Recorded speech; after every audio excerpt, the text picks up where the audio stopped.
Donc à quel moment et comment s'est créée l'école Plénitude?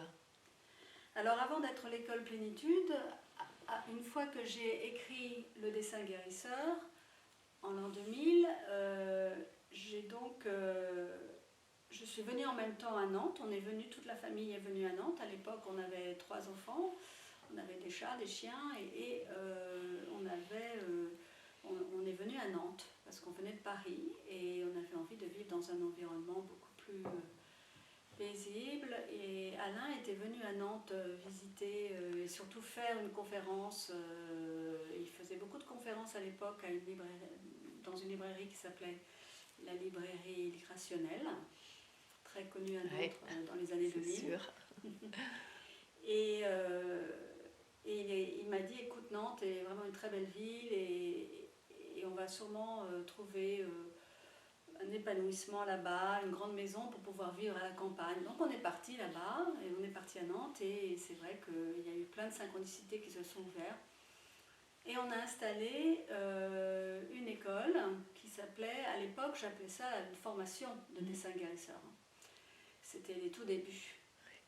Donc en 2000, personne connaissait l'art-thérapie, très peu de gens faisaient de l'art-thérapie, maintenant c'est devenu très connu, mais c'était nos débuts et je suis aussi allée à Saint-Malo, formée à Saint-Malo, et très vite j'ai appelé ça l'art-thérapie transpersonnelle.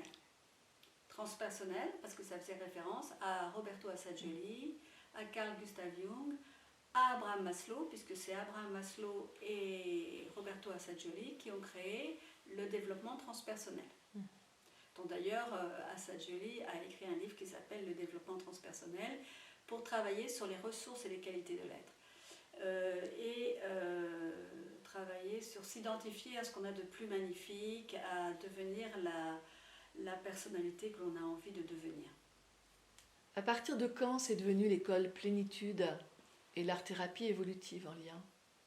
Alors en 2007, donc j'avais déjà formé pas mal de personnes, en 2007, nous nous sommes rassemblés, Alain Brett, Catherine Vallée, que j'avais formée, et moi-même, pour créer une école, un organisme de formation, l'école Plénitude. Nous avons choisi le nom Plénitude.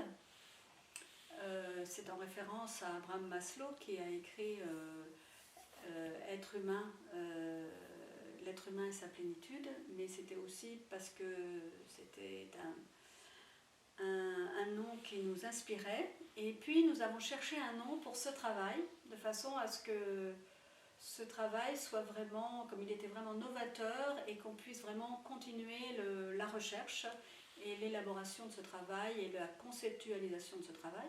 Et c'est là que nous l'avons appelé l'art-thérapie évolutive.